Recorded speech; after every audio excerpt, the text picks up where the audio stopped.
இன்னைக்கு இந்த பாடுகளை அனுபவிப்பதற்கு நாம தயங்குகின்றவர்களாய் இருக்கின்றோம்.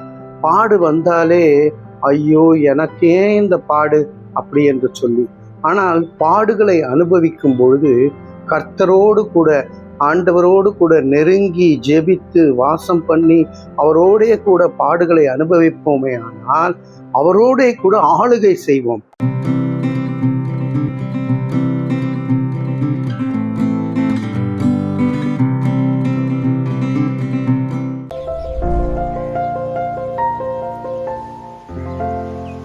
ரெண்டு தீமோத்தேயு 2வது அதிகாரம் 12வது வசனத்திலே, அவரோடே கூட பாடுகளை சகித்தோமையானால் அவரோடே கூட ஆளுகை செய்யவும் நாம் அவரை மறுதலித்தால் அவரும் நம்மை மறுதலிப்பார். நாம கடவுளை மறுதலிச்சா அவர் நம்மை மறுதலிப்பார். அவரோடே கூட பாடுகளை அனுபவித்தான் ஆண்டவர் சொல்லுகிறார், சகித்தோமையானால் அவரோடே ஆளுகை செய்வோம் என்று சொல்லி. இன்னைக்கு இந்த பாடுகளை அனுபவிப்பதற்கு நாம தயங்குகின்றவர்களாய் இருக்கின்றோம். பாடு வந்தாலே ஐயோ எனக்கே இந்த பாடு அப்படி என்று சொல்லி, ஆனால் பாடுகளை அனுபவிக்கும் பொழுது கர்த்தரோடு கூட, ஆண்டவரோடு கூட நெருங்கி ஜெபித்து வாசம் பண்ணி அவரோடே கூட பாடுகளை அனுபவிப்போமே ஆனால் அவரோடே கூட ஆளுகை செய்வோம். அதாவது ஆண்டவர் ராஜ்யத்துக்குள்ளாக நாமும் அவரோடு கூட சுதந்திரவாளியாக இருப்போம். ஆனா பாடுகளை நாம சகிக்காம போவோமே ஆனால் அவர் சொல்லுகிறார், நாம அவரை மறுதலித்தோமே ஆனால் அவரும் நம்மை மறுதலிப்பார். நீங்க யாரு எனக்கு தெரியாதே அப்படி என்று சொல்லிவிடுவார். ரோமாபுரியிலே ஒரு பிஷப் ஒருத்தர் இருந்தாராம். அந்த பிஷப் தேவனுக்காக ஊழியம் வைராக்கியத்தோடு உண்மையோடு ஊழியம் செய்கின்றவராய் இருக்கின்றார். அவர் செய்கின்ற ஊழியத்தை பார்த்து பல்வேறு மக்கள் அவரோடு கூட இணைந்து கொண்டார்களாம்.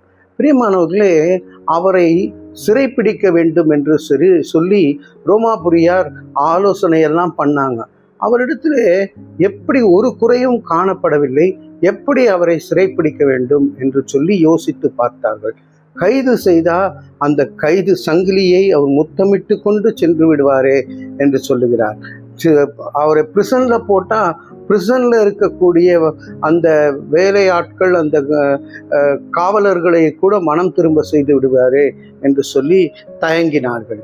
அவரை என்ன செய்வதென்றே செய்ய தெரியாமல் அவர்களை விட்டு விடுகின்ற ஒரு சூழ்நிலை. அவர் நிமித்தமாய் பல்வேறு மக்கள் ஊழியத்திற்குள்ளாக தேவனை ஏற்றுக்கொள்ளக்கூடிய ஒரு பெரிய ஒரு பாக்கியத்தை, அந்த எழுப்புதலை அந்த இடத்திலே நடந்ததை பார்க்கின்றோம். பிரியமானவர்களே, இன்றைக்கு கொஞ்ச பாடுகளிலே மனம் சோர்ந்து போகக்கூடிய ஒரு கூட்டத்தை பார்க்கின்றோம். இப்படிப்பட்ட பிஷப்புகளை நாம பார்ப்பது மிகவும் அரிதாக இருக்கின்றது.